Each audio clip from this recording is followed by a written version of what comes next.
Shalom, peuple de Dieu. Je viens aujourd'hui vous transmettre la révélation du 19 décembre 2020. Il était 18h20 et j'étais dans ma chambre. J'étais dans ma chambre en train de méditer sur le passage de Apocalypse 6 depuis quelques jours déjà.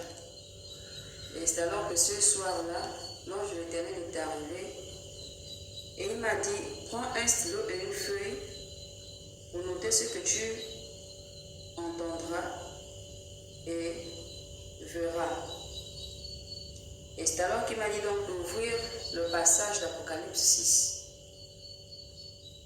Et lorsqu'il m'a parlé, j'ai vu une forte lumière émaner du trône de Dieu, du Seigneur. Il y avait il y avait la forme de 4 êtres en fait. 4 êtres qui étaient semblables aux anges.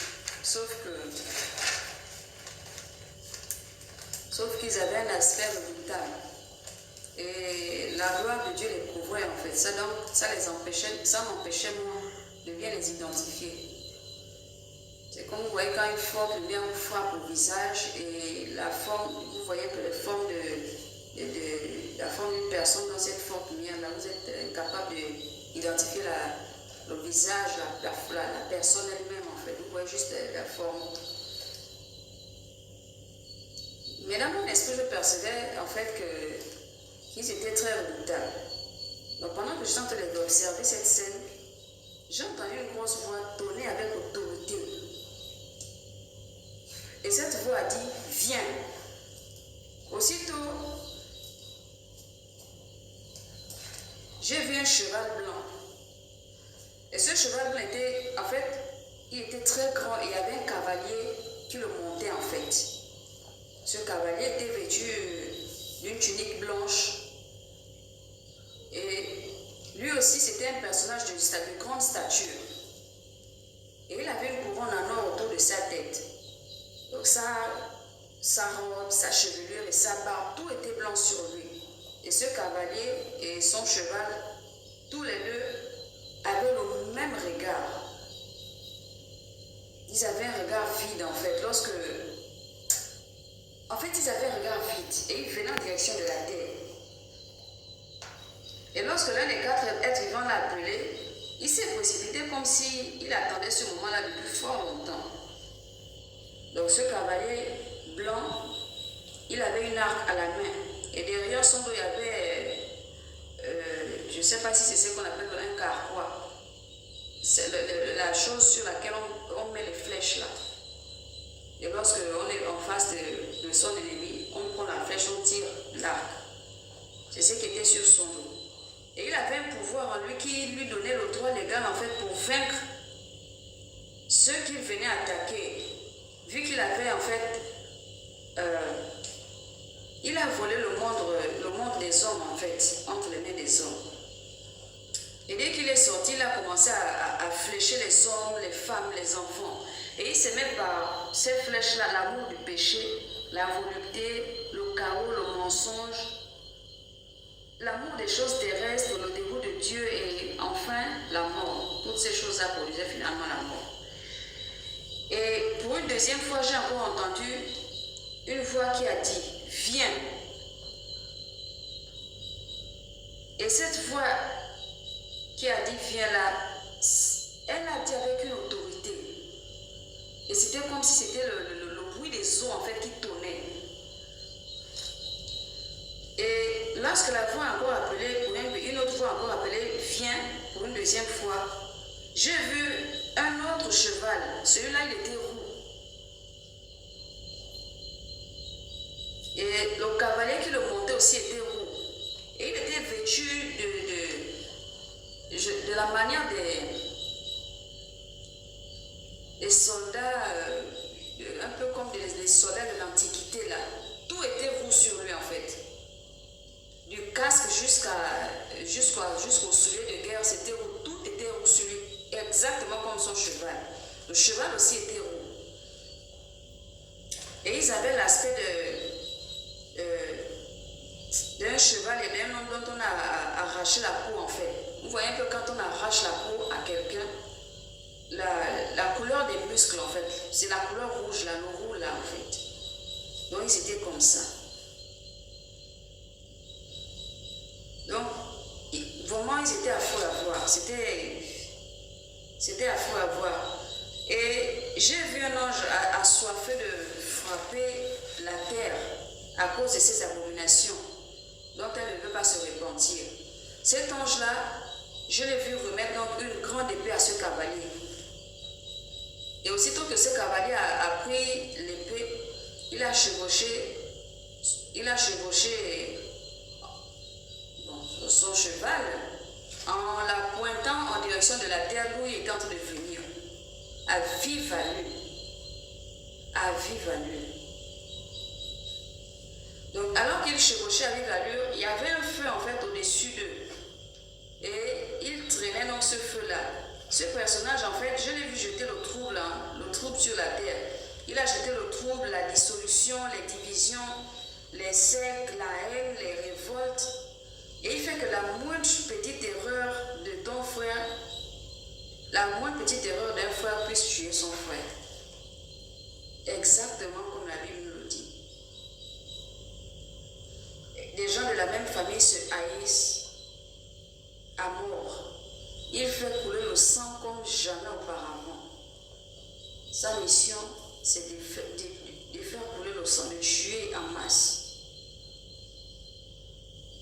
Et pendant que je suis en train de regarder ce deuxième personnage, j'ai encore entendu pour une troisième fois, viens.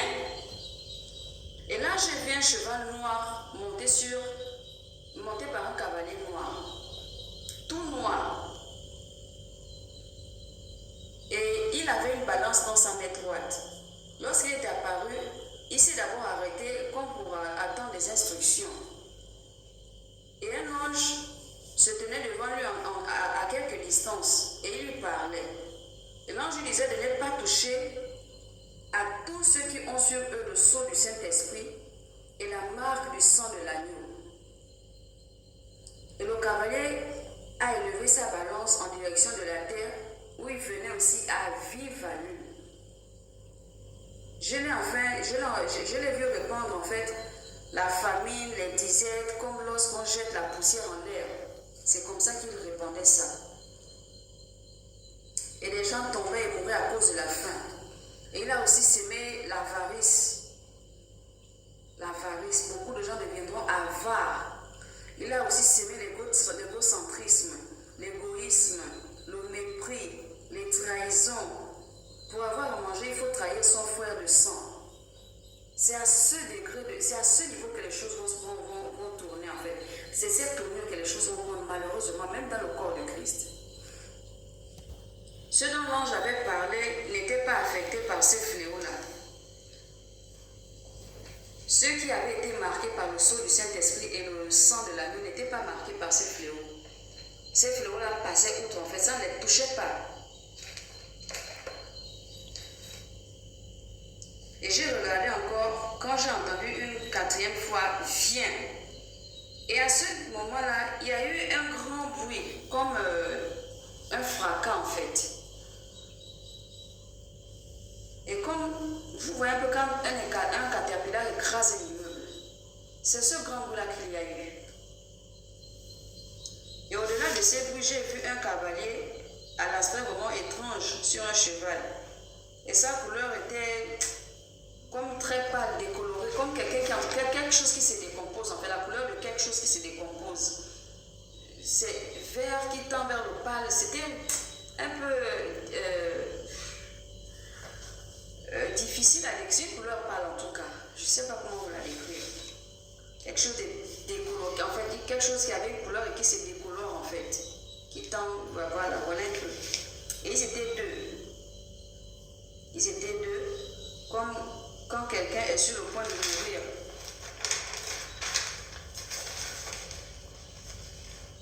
Et il n'y avait pas de vie en ces cavaliers-là. Ces cavaliers, le quatrième cavalier-là, de la même façon que l'Apocalypse 6 le décrit, la mort, exactement, il reflète la mort. Il n'y a pas de vie en lui. Et ils étaient comme... si je dis qu'ils étaient deux, c'est parce que il y avait le cavalier de la mort et derrière lui, il y avait le séjour des morts. Et le cavalier de la mort aussi était sur un cheval. Mais il se trouve que ces trois personnages-là, en fait, reflétaient la mort. Il n'y avait pas de vie en eux, en fait. Lorsqu'on les regarde, je ne sais pas comment vous expliquer ça. Vous voyez, quand quelqu'un est mort, la personne est morte. La personne, il y a le vide, il y a cette atmosphère sinistre, en fait. C'est ce qu'ils dégageaient, en fait. C'est ce que ces trois personnages dégagent. Et il se trouve que les trois premiers cavaliers avaient leurs armes de destruction à la main. Mais ce dernier cavalier n'avait pas d'armes. Le cavalier de la mort, il n'avait pas d'armes. Au premier cavalier, le blanc, il avait l'arc et ses flèches, qui étaient ses armes. Le deuxième cavalier avait l'épée, qui était son arme. Le troisième cavalier avait la balance, qui était son arme. Mais le quatrième cavalier n'avait pas d'arme à la main. Mais il se trouve que l'arme de ce quatrième cavalier qui est la mort, son arme en fait était un autre personnage auquel il était lié. C'est-à-dire son arme, c'est le séjour des morts auquel il est lié. Les deux sont inséparables. En fait, ils ont un lien tellement fort, très solide. Et ils sont ensemble partout et constamment. Ils travaillent ensemble. Quand vous voyez un peu une femme qui récolte, une femme avec son panier au dos, qui récolte ce qu'elle a planté et qui met dans son panier. C'est comme ça, en fait, ils travaillent en collaboration. Donc, ils jouent le rôle de récolteur des trois premiers cavaliers. Les trois premiers cavaliers, chacun vient s'aimer à leur façon, chacun travaille à leur manière et sème la mort. Et lorsqu'il sème la mort, le quatrième cavalier vient récolter et il transmet en fait au séjour des morts. C'est ce qui se passe en fait. Et donc, comme je l'expliquais, il joue le rôle des récolteurs des victimes des trois premiers cavaliers. Ceux qui ne vont pas au séjour des morts ne tombent pas dans le séjour des morts. Son aspect était comme la forme d'un homme géant qui était vide d'émotion, condamné, qui se sent coincé et piégé par ses péchés, mais l'autre il est trop tard pour se repentir en fait. C'est l'aspect que le cavalier de la mort avait. Et il est toujours animé d'une forte angoisse. Voilà un peu tous les sentiments qui sont en lui, en plus du vide d'émotion qu'il présente en fait, ce cavalier-là. Et le cavalier qui chevauche le cheval noir, le cheval, il est devant. Il est devant le séjour des morts en fait. Donc, le personnage qui représente le séjour des morts. Parce que c'est comme en fait le maître et son esclave. Donc lui il est devant sur son cheval et son esclave qui est le séjour des morts le suit derrière. Donc c'est tout ce que j'avais à partager avec vous au sujet de cette révélation. Elle avait débuté, l'ange du Seigneur, l'Éternel avait commencé cette révélation à 18h20 et elle a pris fin à 19h54. Paix et grâce.